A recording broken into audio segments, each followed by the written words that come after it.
Selamat berjumpa kembali Bapak Ibu, Saudari-saudara, umat beriman terkasih dalam Tuhan kita Yesus Kristus. Salam sehat berlimpah berkat. Hari Rabu tanggal 6 Maret 2024, Sermagus CSSN mengajak saudara-saudari kembali merenungkan bagian dari khotbah di bukit dalam Injil Matius bab 5 ayat 17 sampai 19. Kita mendengarkan sabda Tuhan dalam nama Bapa dan Putra dan Roh Kudus. Amin. Dalam khotbah di bukit, Yesus berkata kepada murid-muridnya, "Janganlah kamu menyangka bahwa aku datang untuk meniadakan hukum Taurat atau kitab para nabi. Aku datang bukan untuk meniadakannya, melainkan untuk menggenapinya. Karena aku berkata kepadamu, sungguh selama belum lenyap langit dan bumi ini, satu iota atau satu titik pun tidak akan ditiadakan dari hukum Taurat sebelum semuanya terjadi. Karena itu, siapa yang meniadakan salah satu perintah Taurat, sekalipun yang paling kecil, dan mengajarkannya demikian kepada orang lain, ia akan menduduki tempat-tempat yang paling rendah dalam kerajaan sorga. Tapi siapa yang melakukan dan mengajarkan segala perintah Taurat, dia akan menduduki tempat yang tinggi di dalam kerajaan sorga." Demikianlah sabda Tuhan. Bapak Ibu Saudara-saudari umat beriman terkasih dalam Tuhan kita Yesus Kristus, salam sehat berlimpah berkat.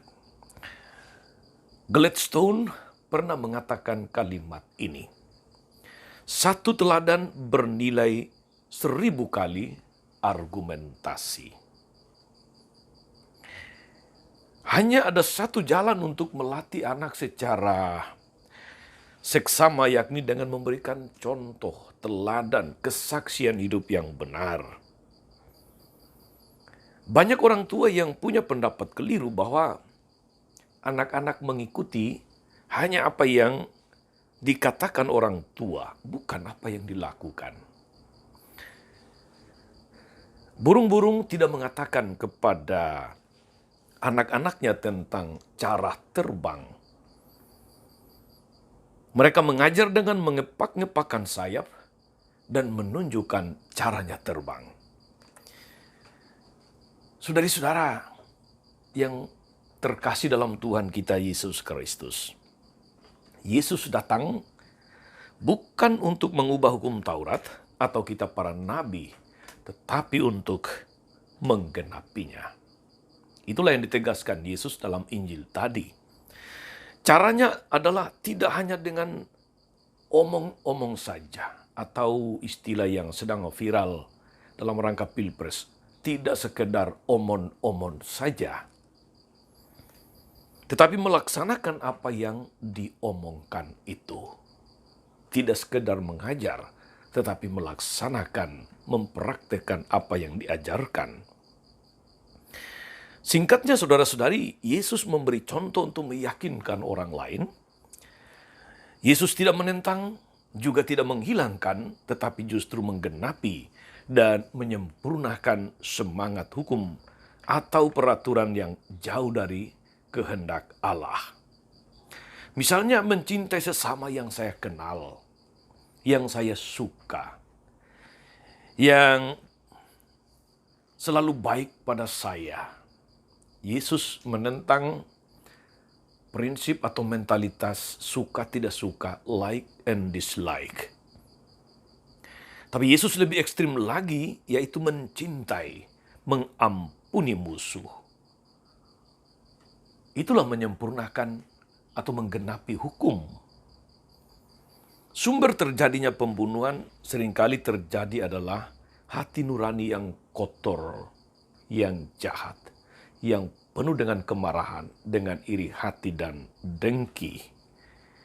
Saudari-saudara umat beriman terkasih dalam Tuhan, salah satu pelayanan terbaik yang bisa kita berikan kepada sesama manusia untuk memenuhi perintah Tuhan adalah teladan hidup yang baik, benar, dan meyakinkan. Teladan dalam berkata-kata, teladan dalam berbuat baik.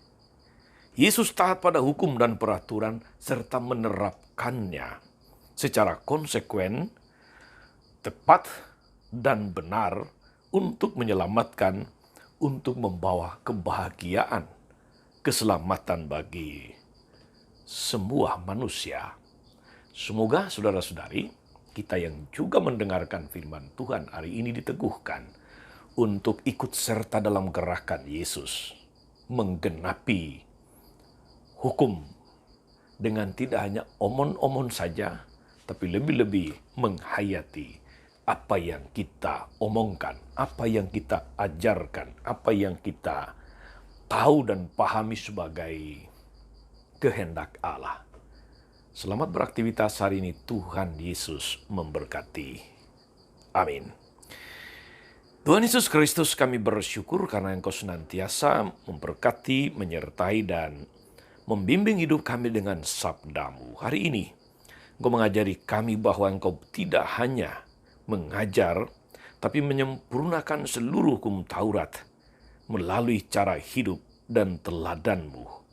Kuatkan kami juga untuk senantiasa boleh tidak hanya mengajar, tidak hanya menasihati, tapi juga memberikan contoh teladan hidup yang benar. Terpujilah nama-Mu sepanjang segala masa. Amin. Saudari-saudara sekalian, berkat Allah turun atas saudara-saudari, atas mereka yang kita doakan atau kita janjikan doa, mereka yang sakit dan menderita. Segala rencana, karya dan pelayanan hari ini Bapa, Putra, dan Roh Kudus. Amin. Tetap sehat, teruslah menjadi berkat. Jangan lupa like, subscribe, nyalakan lonceng notifikasinya. Salam 52, Tuhan memberkati.